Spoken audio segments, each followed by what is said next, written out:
attention. If you haven't quite completed, set it aside for a minute and let me have your attention. You can go back and complete it later. What we're looking at is the graphs because they're a very quick way to identify this thing. There's some graphs up here on the left. Let's look at the first graph up here. Let me see if I can put my camera over there for a minute. What we're looking for is those points on your graph that are above the halfway line. And identifying the highest point first, we identify your type. This person here we would call a CI personality. Very common to have two elements, sometimes three, sometimes only one, okay? But from the highest to the next highest, above the halfway line. This person over here is what? Is an SIC. The I is slightly higher than the C, and they're all three above the halfway line, okay? And do we base that off all three of them? Or Yeah, well, you look at all three, but you're really starting with graph 3. Okay. Graph 3 is the one that's most revealing to us. Okay? Look on the board over here. I put 3 different people on the graph. Can you see those? Person number 1 is in red. What kind of a personality style is that in red? It's an IS. They're above the halfway line. Person number 2 in green is an SI. They're above the halfway line. The S is the highest. Let me write those down here. This is an SI. This one we said was an IS. And what is person number 3? The DI. Okay? D is the highest and then the I. All right? So we can talk about the different styles that way. Sometimes you'll just have one position above the halfway line. Probably most common you have 2, and a few people have 3. We'll talk about that as we go along. So if I ask you what is your personality style in the disc profile, can you tell me? Identifying the 1 or 2 or 3 points above the halfway line in order of height. Not a big deal. Good. Let's now talk about what the heck it means.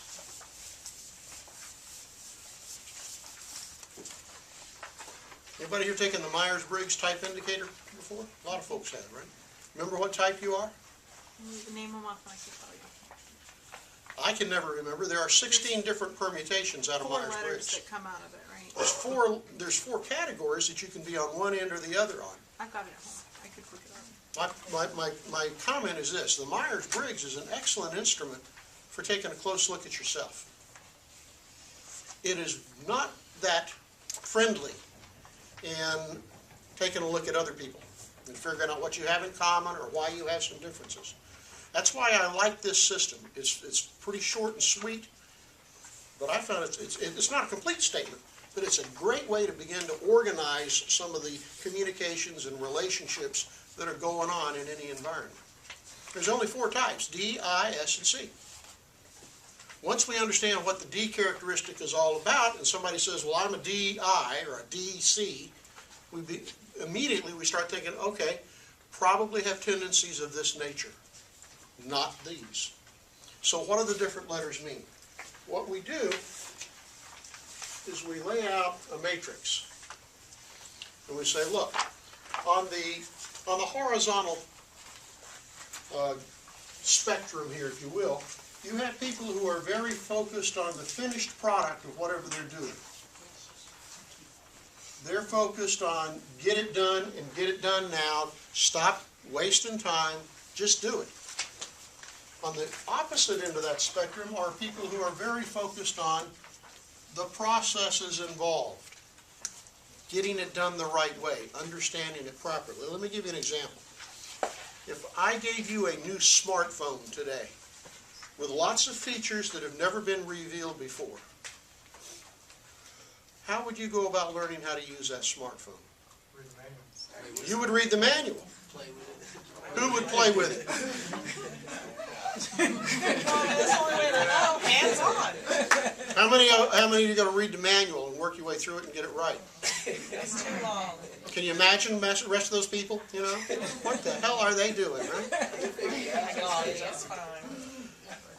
You too. That's the difference. People who are process-oriented will pick up the manual and go step by step, trial by trial, and learn, you know, exactly what it, and they'll probably know more about what it does when they get done.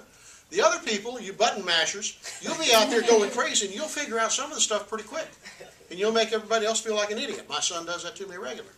Okay? You see what I mean, though, you know? So you are somewhere along this spectrum.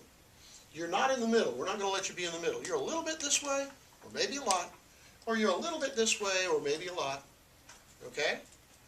The other way we measure is we look at people who are focused on tasks, the things they have to do, as contrasted with people who are more focused on the relationships in their life.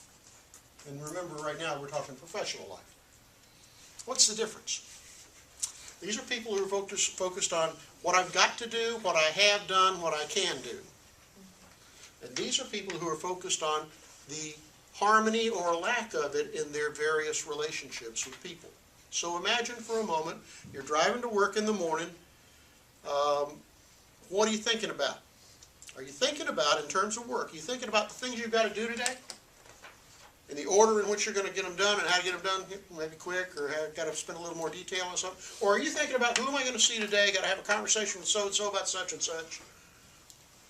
You know, somebody was kind of upset, or, oh yeah, today is so-and-so's birthday, or today somebody's getting an award. Where's your mind? Which end of that spectrum are you leaning towards? That's what this profile is trying to show you. It's kind of a first cut, okay? What that plays out to in terms of our D, I, S, and C. People who are very task-oriented and focused on getting it done now. D personality. This is the person, you give them a job, they go get it done, always. In fact, most of them are very confident at what they do. Okay? Go-to person. Give it to them, get it done, it's over.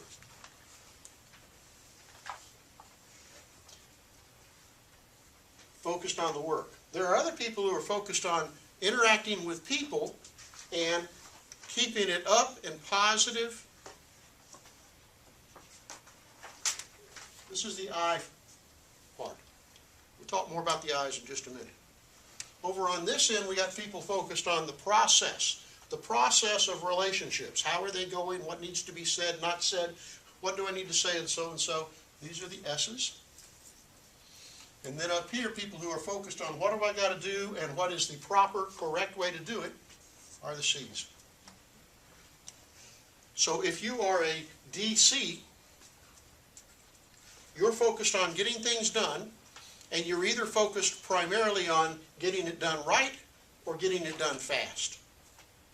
Okay?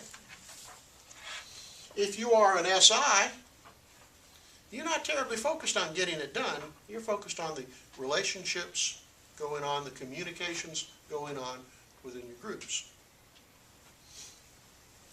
For a little while now, I'm going to talk about people at the extreme. You know, somebody down in here has got a kind of a good mix of everything. Well, let's talk about the extremes for a little bit, just to kind of hyper-illustrate what's going on. A very, very strong D. If your graph had the D value way up at the top, okay? Typically that's a person who's very focused, very determined. The primary characteristic of a D is their quickness to anger. Not necessarily expressed, sometimes just an internal, oh, by God, I'll get it done. They don't say anything, but man, they're going to get it done. Okay? The big fear of the D is a loss of control. They want to be in control and keep things under control all the time. These are really good people to give a task to and get out of their way.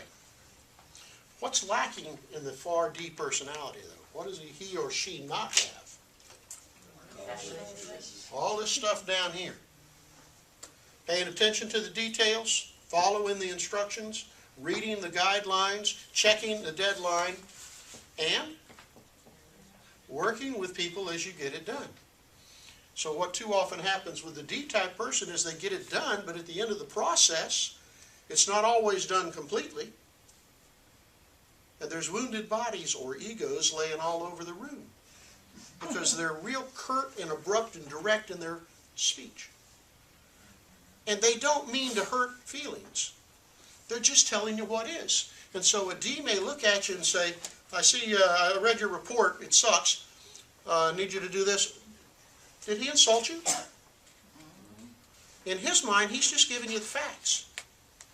But if you're not used to communicating that way, which would be way down on the other spectrum, you didn't hear about how bad the report was. What did you hear? You suck. Everything about you. You know, ever since the day you were born. You know, you're terrible. You dress funny. I don't, you know. Can you see what happens when the D talks to the S? The D is being directed, the S is being crushed. But when the S communicates, they want to maintain harmony in the relationship, don't want to say anything confrontational or offensive, and so frequently they start out their discussions with, I got a couple of problems with the reports you gave me, and they're not a big deal, but I need to talk to you about them a little bit. And don't take this personally. What happens if you talk to a D that way? Spit it out. He says, would you just shut up and tell me what's on your mind? What's wrong? Well, I didn't want to hurt your feelings. You're not going to hurt my feelings, just give me the facts. You see how the two of them may completely miscommunicate with each other. That's a common one, okay? So the D is over here. The I is the outgoing entertainer. They like to be the focus of attention. They like to tell jokes. They love to do presentations. They like people to be paying attention to them. They're entertaining. They're funny. They're optimistic. If you don't have an I above the halfway line in your profile, you need to find a good friend who's an I. Because we all need some I in our life just to uplift us. I'm serious about that. Okay? They're very talkative. We talk about the I. What's the I's biggest characteristic? Just liking to be the center of attention. What's their biggest fear? Being embarrassed or ridiculed. Being made the butt of a joke. People making fun of them. Okay? We talk about I's. You know how an I reads a newspaper? Page after page after page after page after, put it down. What was he looking for? No? His own name. Did I make the paper this week? No. Okay. Okay? They have large egos, but that's not meant to be a negative thing. Okay? You need I's, and if you, like I say, an I in your makeup is a very positive attribute. Now, if it goes to an extreme, it becomes egotism, arrogance, hubris, right? So we wouldn't want to do that. You can spot an I in a cocktail party because they'll maneuver themselves over into the corner so nobody can get behind them, and when they're talking, everybody's got to look at them. They got their own little crowd. It's fine. S's. S's are mostly characterized by their lack of expression.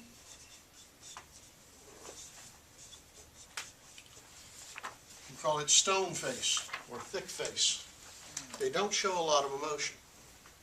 Even when they're excited, you can't tell it.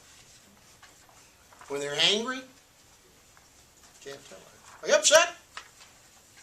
No. You look a little upset. Is something bothering you? No, nothing at all. You sure you're not angry? I mean, I didn't mean to cut you off in traffic that way. It's okay. What's he thinking? I know where you park. It may not happen this week. It may not happen this month. But I'll get you back, you bastard. You don't know what they're thinking, okay? Their big fear is said to be a loss of security. Now that may mean job security, income security, emotional security. They're concerned about a world out there that they can't control. And so they're always watching for things that are going to take advantage of them. Okay?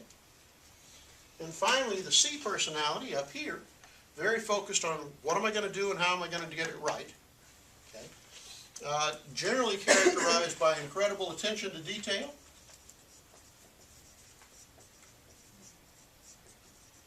And biggest fear being criticism, not of themselves, but of their work. You didn't do this right.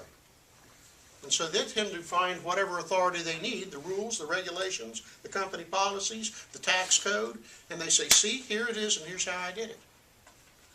Would you like somebody like that on your team? I'd like that for an attorney. I'd damn sure like that for my physician. Great attention to detail. I'm not paying you for your personality. Just don't kill me here, okay? When we talk about them at an extreme, we talk about their major disadvantages or liabilities. I do that just to make the point. Ideally, and in fact, all of us have some of this stuff in us, but we tend to be predominantly in one or two areas. And when you mix, if you mix a D and an I tendencies together, you get a fairly outgoing person who very much likes to be in control and take command, will make decisions, and depending on which is dominant, he'll either spend most of his energy with people and relationships or getting things done. Yes, sir? You said we are going to do this again. When I was doing mine, I was mostly focused on how I am at work. Right. So are we going to compare the one that we have that we I'm going to leave that to you to do Okay. as far as your social or at-home style, and do it on your own. Take a look at it. Anytime you want to talk about anything to do with this, let me know. I will continue to refer to this throughout the course and assume you know what I'm talking about. When I talk about a confrontation between two employees, look at the style in which they are delivering their message. Analyze that style, tell me what style they are, and what you need to do to respond to it. Okay? What we know in communications is that the more the person you are talking to perceives that you are alike, the better attention you get, the better they hear you. And if you're out here as a strong S, and you have to talk to a strong D, you need to flex your style. You need to be a little more direct to the point and talk to them in a way, in a language that they understand. That's not being hypocritical, okay? That's just trying to accommodate the fact that there are different languages out there that nobody teaches about growing up. And when we don't understand that, we get out there with people who behave differently than we do, who talk, deliver, decide differently than we do, and we wonder what the hell is wrong with them. Everybody should be like me. I'm all right. Okay? Over on the far left graph, I've thrown 3 different graphs up there, red, green, and brown. These are unusual graphs. Okay? The one in green shows all 4 points on the graph way up high. When we see that, we typically see a person who's approaching burnout. They're trying to be Superman or Superwoman. They're trying to be all things to all people, and they're running themselves short. It's a danger sign. The one where all the points are in the middle is not uncommon at all. It's called a transition. You are typically in a change part of your life. You've changed jobs, relationships, locations. Something has changed, and you're still sorting stuff out. When we find that, we usually say, why don't you take this again in about 6 months and see if the pattern emerges a little more clearly. The final one over the bottom, with all 4 points on the bottom in red, I've only seen twice in about, I guess, 20 some odd years of doing this. This is a person who has burnout and has given up. In both of the cases where we found this, they were students, they were contemplating suicide. We got them some counseling. Okay, so it was very revealing. That's the basics. I want you to read about the D, the I, the S, the C. I've written a little booklet that's on Canvas about them with a little more depth. I want you to take a look through that, and I want us to be able to communicate about the different styles all the time. The graph in the middle over here, the ISC. What do we know about that? That'd be a good leader or a poor leader? What do you think? Good communicator, poor communicator? They're able to flex comfortably with a C or an S or an I, but they don't seem to have much drive, much determination, much I'm in charge. But this is an unusual pattern. When all 3 of the SICs are above the halfway line, typically the D is down very low. And we find that in that pattern, the person often is not a D until things get really, really stressful. And then they become a total jerk, if you will. The D goes straight up through the roof. They get angry, they get in control, they straighten things out. And once it's back under control, they go back into their usual mode. So that's another unusual pattern. All right? Now, in your thinking right now, even though we've really just touched the surface, think about your spouse or your best friend or somebody like that. You think you can identify what they're like? Get a general sense of it? What we find is that some of these types go together well, and others clash. Okay? For example, if you put two C's together, they can make an incredibly good team because they're real good at planning things out and thinking of all the details. Imagine a husband and a wife, both C's, high C, getting ready to take a road trip. They have mapped out the plan on how to pack the van. They've got all the maps printed out. They've already reserved every hotel they're going to stay in. They know exactly what it's going to cost. They've basically picked out most of the restaurants. And not only have they got the plan for the van, they have packed the van and unpacked it and rewrote the plan 4 times to get it exactly right. It can be an effective team as long as they're both on the same sheet of music and they're complementing each other. Okay? Imagine if you had a C and an I working together. Kind of diametric opposites. A strong C and a strong I would have some issues, right? The I never pays attention, and the C never has any fun. But the C-I combination is a common personality type. A lot of people are IC or CI, and they behave in one arena in a given environment or situation, move into the other, and they move back and forth comfortably. C's are traditionally a little more prone to stomach issues, ulcers, and that sort of stuff. D's are very prone to type A, heart attacks, stress, working too hard. I's are social people who want to be loved. We find that activity outside of a marriage is sometimes more common with them. If they don't get the accolades they particularly want inside the marriage. And S's are scary because you never know what the hell they're thinking. Your thoughts for a moment. What if your 2 highest ones were 2 of the opposite ones, like D and S? That would be unusual for DNS, and it probably means, and this is where we would start backing into the second and the first graph. Okay? The second graph is typically who you are under stress. So if it's different than usual, that's probably how you change slightly when you get under stress. But just like the C and the I, with the D and the S, it depends on how you're dealing with it, whether that's causing stress or in fact you are comfortable playing one role in a given environment or situation, or playing the other role in a given environment or situation.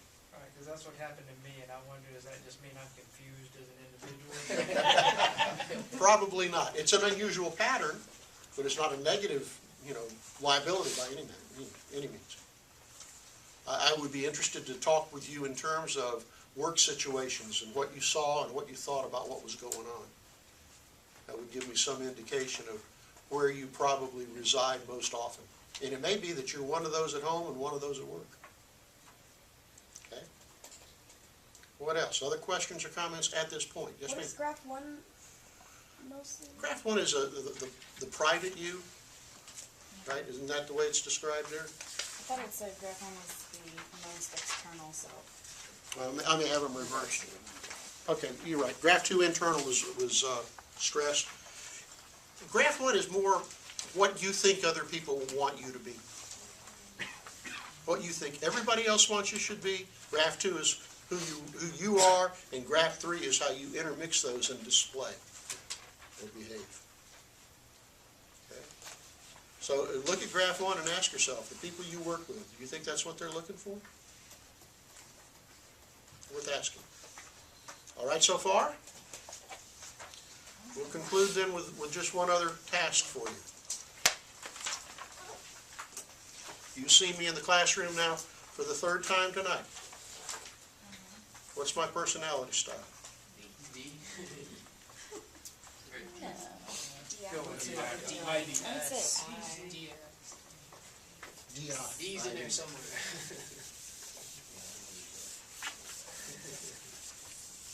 We're gonna have a little vote. Everybody's got a vote here, okay?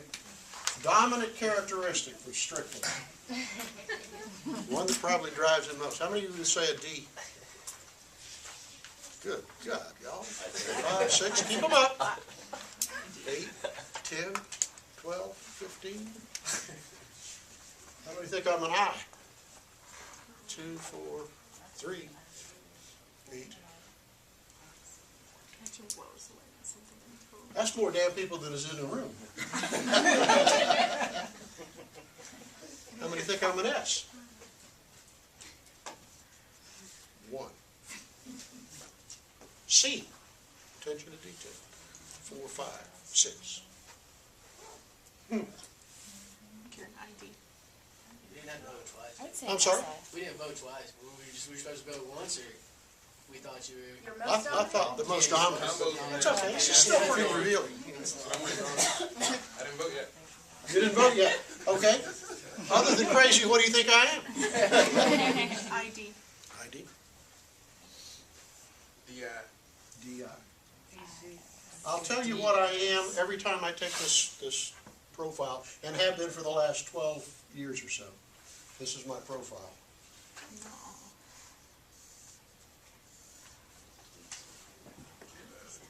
No way. I'm a strong Almost S, said S. but you don't see that, do you? No. Because you Why don't you see that? don't show Well, choice. you're- You said that the first time. I think you give that away to us when you're like, I'm gonna talk to you real quick. Yeah. And I'm gonna get real. You don't show so I it. guess that should be there. You scare the hell out of us. Quite honestly, I'm trying to. Honestly.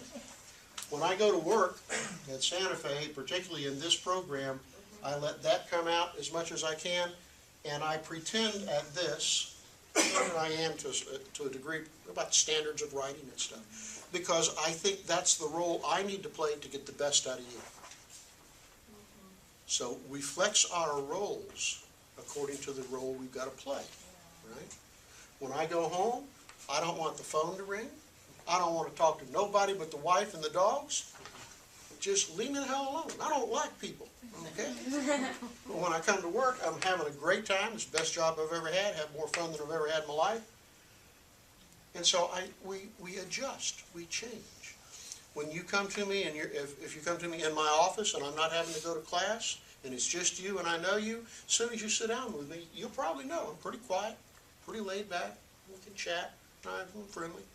But as soon as I walk into a classroom, I know that I am playing a role. Just like what's, most important role that a manager plays. A role model for what you want other people to be. So don't be locked into whatever that damn thing tells you. Think about what you need to be for the people you want to influence. Okay? I think we got to get out of here in 2.5 minutes for their SOM meeting. Thank you for your attention. Communicate with me at any time, okay? Otherwise, I'll see you in 2 weeks. Bye.